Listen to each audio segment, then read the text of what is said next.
Ontem, quando eu andava para Jacuí, no meio do caminho, sintonizando uma emissora de rádio, outra emissora de rádio, a radialista que sou, estou sempre procurando, até mesmo para ouvir bons programas.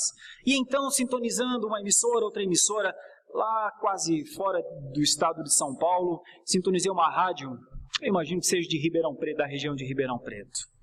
E então, o pregador estava numa chamada Conferência de Milagres. E até aí, não tem nada de errado, eu acredito em milagres, eu acredito que Deus pode fazer coisas maravilhosas, eu acredito que Deus tem poder para fazer, acredito mesmo, sabe, pelo simples fato de crer em Deus, pelo simples fato de saber quem é Deus, de saber que Deus é ilimitado, eu jamais colocaria Deus dentro da minha concepção, jamais.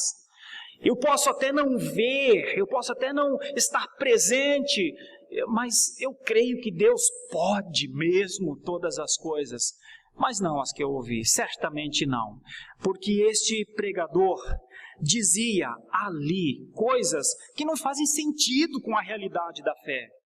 Só não fazem sentido, sabe, um grito atrás do outro, um glória atrás do outro, um aleluia atrás do outro, e então afirmar que naquele momento Deus estava lhe revelando que 22 pessoas tiveram dor de cabeça na última semana.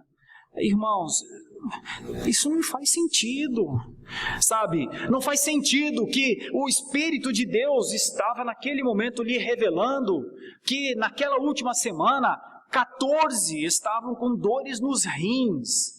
E então era para que aquelas pessoas acreditassem que Deus estava ali revelando e insistindo. Vejam, meus irmãos, Deus fala comigo, vejam, Deus me ama, Deus, obrigado por esse amor, porque as suas palavras... Mas o pior de tudo, o dramático de tudo, foi que em meio à sua pregação, e essa pregação estava sendo traduzida para o espanhol.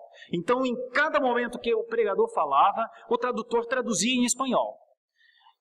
E eu gosto do espanhol, eu ficava ouvindo o espanhol, até achando interessante. Aqui no Brasil, provavelmente estava sendo transmitido para outro lugar também. Mas o máximo da falta do discernimento das realidades das coisas espirituais foi quando o pregador começou a orar em línguas e o tradutor traduzia para o espanhol.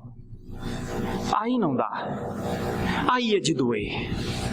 Não, aí é triste, irmãos, aí é horroroso. Eu faço parte desse grupo de pessoas. São essas as pessoas que estão pregando esse que vai voltar um dia.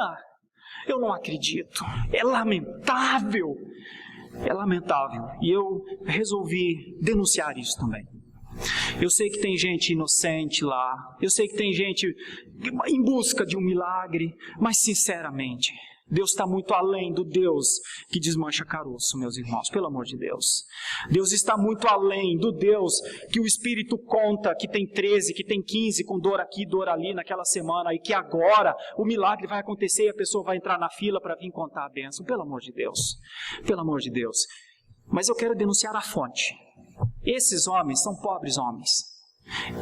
Estes pregadores são pobres pregadores, destituídos de um mínimo de condição para com o que é a palavra do Senhor, destituídos de um mínimo de condição exegética para ler um texto numa língua original, destituídos de um mínimo de condições de entender uma hermenêutica de um texto, destituídos de quase tudo disso, destituídos da condição de estudar 2 ou 3 ou 4 ou 5 anos, ou como no caso dos presbiterianos que beira 7 anos estudando teologia para serem ordenados pastores depois, destituídos de todas essas coisas.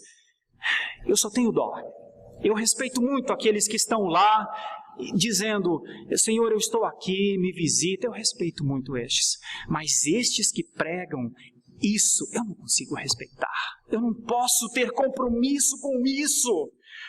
E eu quero denunciar a origem disso.